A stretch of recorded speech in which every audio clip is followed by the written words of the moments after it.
Halo semuanya, perkenalkan nama saya Ivan Akselantama dari Universitas Iber-Asia, Prodi Sistem Informasi PJ S1. Pada pertemuan kali ini, saya akan mempresentasikan tentang literatur review dari mata kuliah pemrograman berbasis perangkat bergerak. Oke, kita langsung masuk aja ke pembahasannya. Yang pertama, kita akan membahas tentang analisis perbandingan antara Java Kotlin dengan Flutter Dart. Pertama-tama, kita akan melihat dari segi perbedaan arsitektur dasarnya. Pada natif Java Kotlin, pengembangannya berinteraksi langsung dengan komponen OS melalui Android Runtime atau ART. Di sini, UI dibangun menggunakan OM Widgets bawaan, sehingga tampilannya akan konsisten dengan standar OS Android. Namun, sangat bergantung pada versi OS perangkat penggunanya. Sedangkan Flutter Dart tidak menggunakan OM Widgets, melainkan menggunakan engine sendiri dan merender setiap pixel secara independen menggunakan Skia Graphics Engine. Lalu, Flutter menjamin tampilan yang konsisten di segala perangkat. Namun, terdapat risiko overheat pada ukuran aplikasi karena harus memuat mesin grafis tersebut.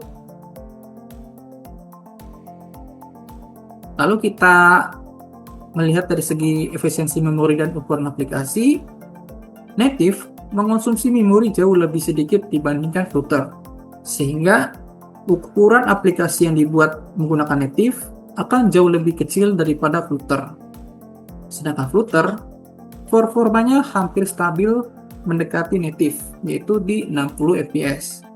Selain itu, Flutter memiliki sebuah fitur bernama Isolate Start yang fungsinya sebagai manajemen trik yang efisien. Lalu kita masuk ke produktivitas pengembang. Hot Reload, Flutter memungkinkan pengembang dapat melihat perubahan kode secara instan, tanpa harus kompilasi ulang secara penuh. Lalu ada No Safety, di mana Kotlin lebih aman karena terdapat fitur keamanan tipe data atau No Safety yang sangat kuat, sehingga mengurangi potensi crash karena kesalahan referensi null yang umum terjadi di Java. Lalu ada dari interoperabilitasnya, Kotlin dapat berjalan berdampingan dengan kode Java lama, sehingga memudahkan migrasi bertahap bagi perusahaan yang telah memiliki basis kode Android yang besar. Lalu kita masuk ke tantangan integrasi hardware. Native dapat diakses langsung ke API hardware tanpa memerlukan lapisan tambahan, sehingga ideal untuk aplikasi yang sangat bergantung pada sensor, seperti kamera, Bluetooth, NFC, dan lain-lain. Sedangkan Flutter, walaupun unggul dalam segi UI, namun membutuhkan platform channels untuk mengakses fitur spesifik dari sebuah hardware. Selain itu, pengembang juga tetap harus menulis kode native, seperti Kotlin atau Swift, agar Dart bisa berkomunikasi dengan iOS. Berikut daftar pustakanya.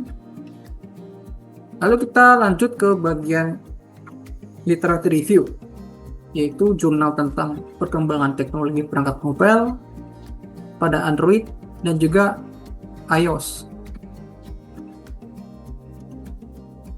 Referensi pengguna dan fitur. Berdasarkan survei kuantitatif terhadap 72 responden menggunakan kuesioner online dan analisis G-Square, mayoritas responden lebih memilih Android dibandingkan iOS.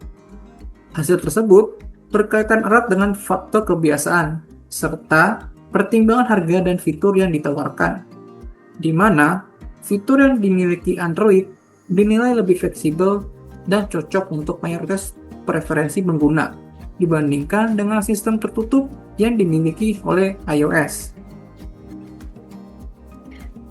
Lalu keamanan dan inovasi terbuka. Android memiliki sifat open source yang dapat membantu perkembangan inovasi secara cepat. Dan beberapa inovasinya ada AI, IoT, dan juga cloud. Namun, karena sifatnya yang terbuka, membuat kerentanan terhadap malware menjadi lebih tinggi jika tidak dikelola dengan baik. Sedangkan iOS memiliki sistem tertutup dengan verifikasi App Store yang sangat ketat, sehingga tingkat keamanan dan privasinya jauh lebih tinggi.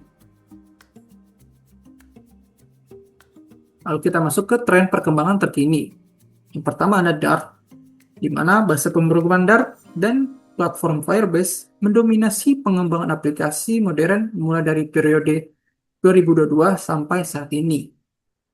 Lalu ada metode waterfall, yang walaupun metode yang masih populer adalah metode Agile, namun metode waterfall menjadi pilihan utama untuk digunakan dalam penelitian akademis. Lalu ada CapCut, yaitu sebuah aplikasi berbasis Android yang telah terbukti dapat meningkatkan minat, pemahaman, dan motivasi belajar siswa secara efektif. Berikut daftar pustakanya.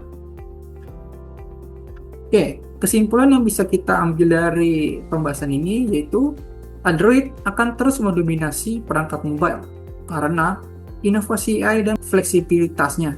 Sedangkan cross-platform seperti Flutter menjadi standar baru efisiensi pengembangan aplikasi modern. Walaupun begitu, pengembangan native tetap tidak akan tergantikan agar dapat menciptakan aplikasi dengan performa maksimal dan akses yang mendalam. Oke, mungkin sekian presentasi saya kali ini. Saya mohon maaf bila ada kata-kata yang kurang tepat. Terima kasih banyak sudah menyaksikan. Salam sejahtera untuk kita semua.